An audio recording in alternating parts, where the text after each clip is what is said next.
दुखी रह सकता है? वो तो स्पष्ट स्वीकार हो जाएगा अंदर, भाई हमको नहीं मालूम था, हमने किया। लेकिन जो मालूम था वो गलती करेंगे तो कहाँ खुद को, और हम तो माफ़ कर देंगे, चलो बिल्कुल कोई बात नहीं, ठीक हो जाती है गलती। बट क्या आप अपने आप को माफ़ कर पाओगे? क्योंकि आपने रोका था अपने आप को। क्या आज आज आज भी आपको नहीं मन करता है सो जाए? लेकिन आप क्या कहते हो, नहीं चलना है। कंसेप्ट क्लियर है।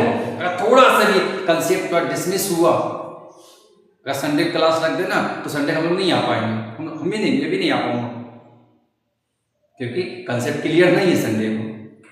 बाकी 6 दिन तो क्लियर है पूरा, जाना है तो जाना है, चाहे तबीयत खराब हो, चाहे बारिश हो, चाहे कुछ भी हो। वो हम नहीं, हमारा कंसेप्ट क्लियर करवाता है, भाई चलो दिमाग को कंसेप्ट क्लियर चाहिए, क्लियर चाहिए भाई। अगर कंफ्यूजन रहोगे तो वही करेगा, वही मन कर देगा जिसके हम आदी हैं, क्योंकि शरीर भेद कहाँ करेगा भाई, शरीर मन तो अलग अलग है। अगर मन शरीर एक होता तो चोट शरीर को दुख मन को होना चाहिए ना। मन तो संतावना देता है, मन क्या देता है? संतावना देता है, दुख को दूर करता नहीं। ठीक है ना, यहाँ से हम समझ लें मन अलग है, शरीर अलग है। तो शरीर मन को इकट्ठा करने के लिए क्या चाहिए? कंसेप्ट क्लियर चाहिए भाई। करना है तो करना है, नहीं करना है तो नहीं करना, चाहे कुछ भी हो जाए भाई। जिससे हम दूर हो चुके हैं, इसको हम समझ चुके हैं ये गलत है, वो गलती है, चाहे कुछ भी, जब दोबारा करेंगे ही नहीं। कंसेप्ट क्लियर रखो, करना है तो करना है, कंसेप्ट क्लियर, चाहे शरीर साथ दे या ना दे। शरीर साथ देगी, क्योंकि शरीर जैसे जिन का नाम सुना आप लोगों ने? वो जिन था क्या? उसमें निकलता था वो जिन, मतलब है क्या? हमारे शरीर है भाई, हमारे शरीर में हर चीज है, जिसको वो बाहर निकले उसका आज्ञा तो दो पहले, कह दो नहीं सुबह जगना 4 बजे, भाई कौन रोक पाएगा आपको? नहीं मुझे नहीं, आज मुझे नहीं पढ़ना है, नहीं पढ़ना है, क्लास में बैठ जाओगे, नहीं पढ़ोगे, दिमाग अब कहीं और भेज दोगे, तुरंत भेज दोगे आप। अगर आप कहते हैं पढ़ना है तो बेटा भीमराव अम्बेडकर बाहर पढ़े थे, कंसेप्ट क्लियर था, उनको पढ़ना है भाई, वो क्लास के बाहर बैठ के पढ़ते थे, कंसेप्ट क्लियर। उन्होंने तय कर लिया था, नहीं मुझे देश को, ये देश में कुछ लाना है, जो हमारी ये जो कृतियां जो है वो समाप्त हो जाए। कितने दुख उनको होता होगा, और उन्होंने कंसेप्ट क्लियर कर, लोगों उनको दुत्कारा, भगाया, मारा, पीटा, गालियां दिया, उनको नहीं दिया उनको, लेकिन फिर भी वो कंसेप्ट क्लियर था, भाई वो करना है तो करना है।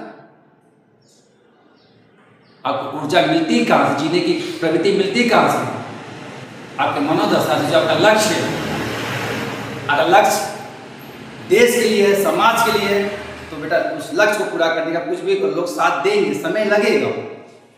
अगर आप समाज के लिए सोच रहे हैं, परिवार के लिए सोच रहे हैं, तो समय लगेगा, लोग पहले विरोध करेंगे। वो विरोध करते हैं, पता कौन करते हैं?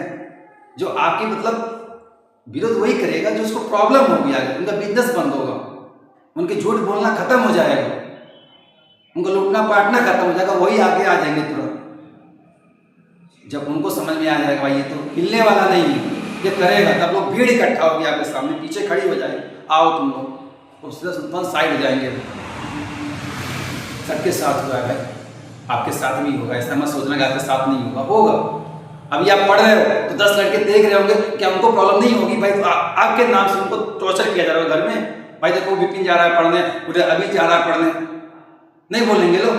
क्या उनको प्रॉब्लम नहीं होगी? तो सोचेंगे कि हम मनोदशा पे चेंज करेंगे, जो देखेंगे विपिन की क्या प्रॉब्लम है, समित की क्या प्रॉब्लम है, क्या कमजोरी है, अब फिर उस पर प्रभाव डालेंगे, उसकी बातें करेंगे आपके सामने, डाइवर्ट होंगे वहां पे। फिर कुछ दिन बाद पता चलेगा समय बीत गया, अब फिर समय ला पाओगे क्या? लेकिन आप तो आगे निकले, शरीर बढ़ गई, मन तो वही है, मन अनुभव नहीं ले पाया, तो मन कैसे फर्क करेगा पढ़ना सही कि गलत है? वो तो शरीर का ही साथ देगा ना, शरीर जो चल रही है चलो भैया, ठीक है कोई दिक्कत नहीं है।